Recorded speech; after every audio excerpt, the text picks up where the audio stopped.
Il était une fois une cane qui avait pondu des œufs dont étaient sortis de ravissants canetons jaunes et dodus. Le dernier œuf tarda à éclore, et quelle surprise! Il en sortit un drôle de canard gris, beaucoup plus gros que ses frères. Dame Cane était toute fière de sa nouvelle couvée, sauf du vilain petit canard qu'elle trouvait vraiment très laid. Elle emmena sa troupe à la mare. « Les canetons doivent savoir nager. Aujourd'hui, je vais vous donner la première leçon. » Le caneton bizarre suivit timidement. Il semblait que sa maman ne l'aimait pas vraiment. Il se mit cependant à l'eau. Après qu'ils eurent bien nagé, Dame Cane ramena les petits canards à la basse-cour. Les canetons avaient très faim. On leur donna du grain. Quand le vilain petit canard voulut s'approcher, ses frères le chassèrent.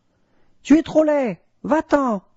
Et ce fut pire encore quand Dame Cane présenta ses canetons aux autres membres de la basse-cour. Coq, poule et dindon. Dès qu'ils virent le vilain petit canard, ils se mirent à crier furieusement « Nous ne voulons pas de toi, tu es trop laid, va-t'en !» Pauvre petit canard, il était seul désormais, abandonné et affamé. Il se mit à sangloter. Deux souris l'entendirent et s'approchèrent. « Que fais-tu là ?» demandèrent-elles. Le caneton leur raconta tout. Attendris, les souris décidèrent de s'occuper de lui. Soudain, on entendit un aboiement terrifiant. « Oh, c'est le chien du chasseur !» crièrent les souris. « Vite, fuyons !» Affolé, le vilain petit canard suivit ses nouveaux amis, se dandinant à leur suite. Enfin, ils se trouvèrent en sécurité. Le vilain petit canard et ses amis restèrent au bord du lac, en évitant le chasseur et son chien. L'été passa, puis l'automne vint. Un jour, ils virent s'envoler de magnifiques cygnes blancs. « Oh, si seulement j'étais beau comme eux !» soupira le caneton. Puis ce fut l'hiver, et la neige tomba. Quelle joie de glisser sur le sol gelé! Jamais le vilain petit canard ne s'était tant amusé.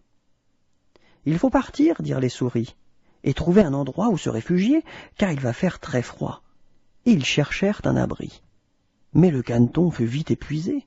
Il avait froid et il tremblait. Quand il ne put plus avancer, les souris durent chercher de l'aide. Tirant et poussant le pauvre petit, la troupe des souris parvint jusqu'à une grange abandonnée où ils purent l'installer. Quand le vilain petit canard s'éveilla le lendemain matin, il se sentait bien mieux. Il remercia chaleureusement ses amis. « Tu resteras là tout l'hiver, décidèrent les souris, et nous t'apporterons à manger. » Les jours passèrent, et le caneton grandit. Le printemps revenu, le caneton et ses amis décidèrent de retourner au lac où ils avaient vu les beaux cygnes blancs. Les grands oiseaux étaient là, nageaient gracieusement. À la stupéfaction du vilain petit canard, ils l'appelèrent gentiment. Le vilain petit canard n'osait s'approcher d'eux, les souris se mirent à rire et crièrent « Mais vite, regarde-toi dans l'eau !» Le lac faisait comme un miroir, et quand il se pencha, le reflet du vilain petit canard lui montra qu'il était un cygne lui aussi.